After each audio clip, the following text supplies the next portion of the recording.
Hello, fellow Bears fans. Welcome to my 2014 Bears video blog, Week 11, Vikings at Bears post-game recap. Once again, you see I'm not wearing my jersey, wearing my Chicago Bears hoodie here.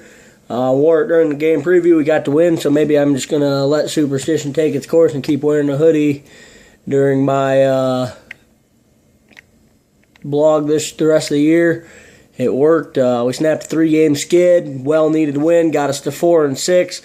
Still a long way to go. 6 games left. We still need to win all 6 of them to even have a shot at the playoffs.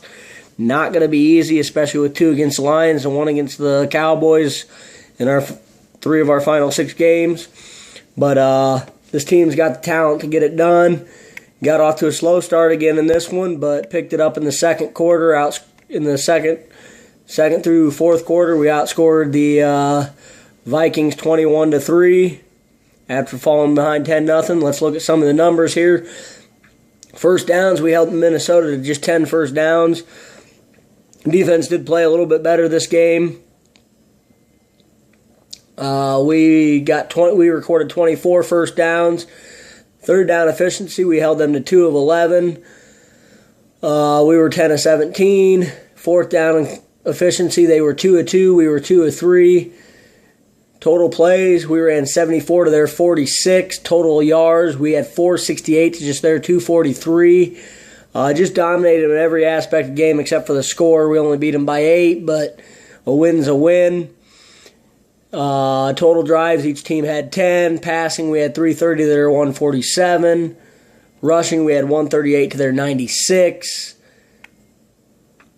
Penalties, we had 7 for 60. They only had 2 for 18. We did once again lose a turnover battle 2-1, but we got the win either which way. The possession battle, we won 38 minutes 38 seconds to 21 minutes 22 seconds.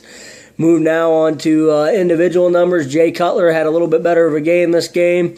Did throw 2 picks, which is not good, but he got the job done when it needed to get done. 31 of 43, 330 yards, 3 touchdowns, 2 picks with a 98 QB rating.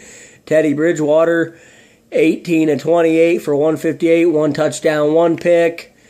Running the ball, Matt Forte, 26 of 117. Jay Cutler, 5 for 21. Jay Cutler, one thing he did do really well in this game was we knew the Vikings had a good pass rush. They did get the pass rush on him. They got constant pressure on him, but he was able to keep plays alive with his legs, with his feet. Showed good poise in the pocket, making some good throws under pressure. That was a huge aspect of this win. On their side of the ball, Sendejo, one carry for 48 yards. McKinnon, 8 carries for 38 yards. Felton, 1 for 3. Cordero Patterson, 1 for 3. Bridgewater, 4 for 2. And Asiata, 1 for 2. Move now over to the receiving side of the ball. Alshon Jeffrey, 11 receptions, 135 and a touchdown. Brandon Marshall, 7 receptions, 90 yards and 2 touchdowns. Matt Forte, 6 receptions, 58 yards. Martellus Bennett, 4 receptions, 29 yards. Marquise Wilson, 2 for 11. And Dante Rosario added 1 for 7. Their side of the ball, Johnson, 6 for 87. Cordero Patterson, 2 for 24. McKinnon, 4 for 20. Asiata, 3 for 12. Ellison, 1 for 7. Jennings, 1 for 4. Ford, 1 for 4. Move now over to the defensive side of the ball. Hurst, 6 tackles, 6 solo. 1 QB hit. Allen, 5 tackles, 1 solo, 1 tackle for a loss, and a sack. Bostic, 5 tackles, 5 solo. Conti, 4 tackles, 4 solo. Briggs, 4 tackles, 3 solo, 1 tackle for a loss, a pass deflection. DJ Williams, 2 tackles, 2 solo. Tim Jennings, 2 tackles, 2 solo, 1 tackle for a loss. McClellan, 2 tackles, 1 solo. And then a bunch of people with 1 tackle, 1 solo. Added in there with one of those, 1 tackle, 1 solo, was Willie Young, who also added yet another sack on the season. We only managed 2 sacks, but we didn't give up any sacks on Cutler, which was good. Like I said, a lot of that had to do with not they weren't getting pressure, because they were. Cutler just did a good job escaping the pressure. The offensive line, for the most part, played well. There were several times they kept pressure away from Cutler, but for the most part, Cutler did his job in getting taking care of the pressure and getting away from it. I'm going to move now on to my Monster Midway segment for this game. I do a Monster Midway on offense and one on defense. Going into this game, I said my player to watch on offense was going to be Alshon Jeffrey. I figured he was going to have a breakout game. He's been kind of slow the last few weeks in this 3-game losing streak. He was due for a big game. He's going to be my Monster Midway this week. 11 receptions, 135 yards, and a touchdown.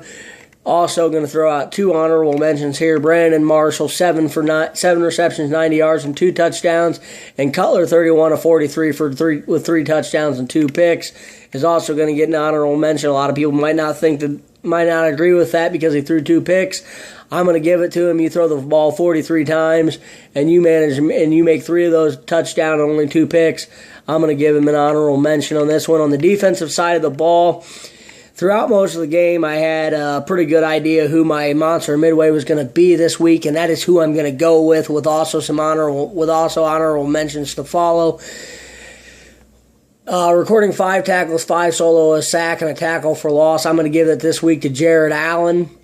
Played an excellent game. Even though he only got 1 sack, he was constantly pressuring Bridgewater.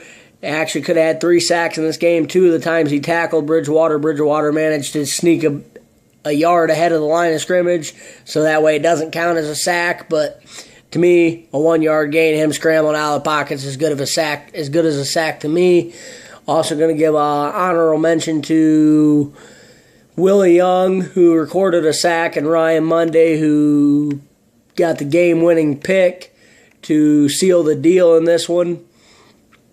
So, got the job done, moved to 4-6, got Tampa Bay at home next week, have to come out strong against a weak team, and honestly, I think this game might have given us a little bit of confidence for further down the road, but I think we need to come in and just smack Tampa Bay in the mouth and blow them out of the water, and that might just boost this team's confidence good enough going into Thanksgiving Day against the Detroit Lions. So, look Friday evening for my game preview for this one. Until then, go Bears, bear down.